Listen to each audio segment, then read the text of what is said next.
How is your prayer life? Do you have a prayer life? Do you know that you can just pray whenever?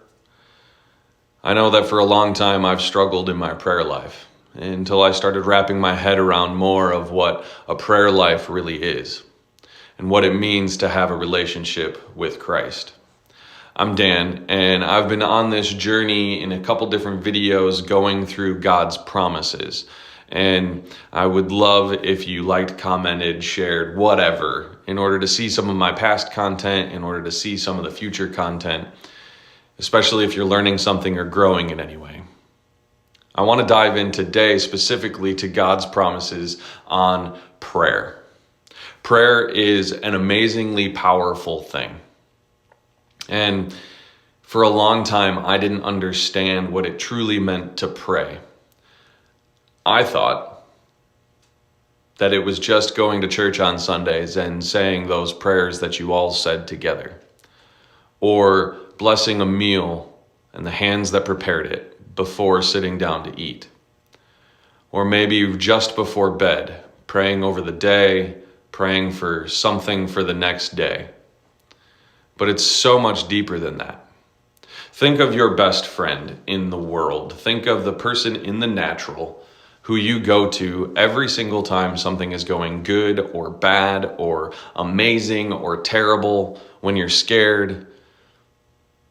And you go to them and you just talk with them.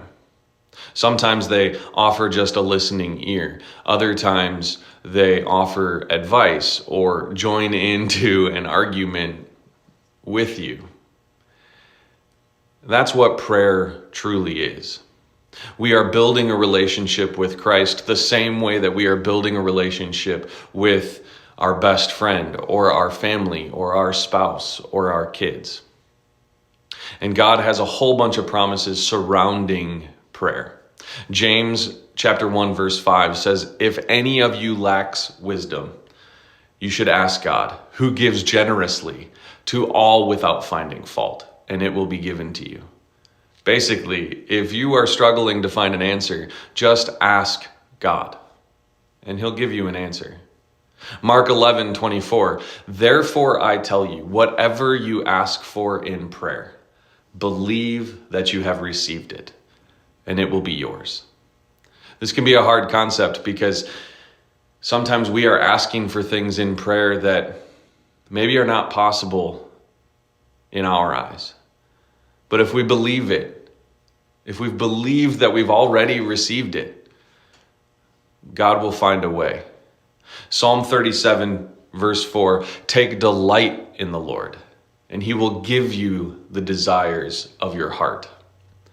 I love this because we are to take delight in the Lord. We're to be excited and happy about our relationship, about our communication with God, with Jesus. In doing that, in talking to him and having that time with him, he will then give you the desires of your heart. This is often misconstrued.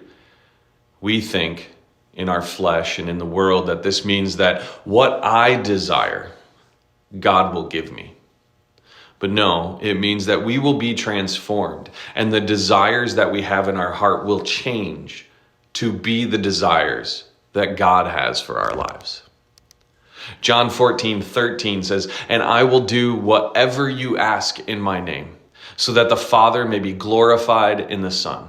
You may ask me for anything in my name, and I will do it."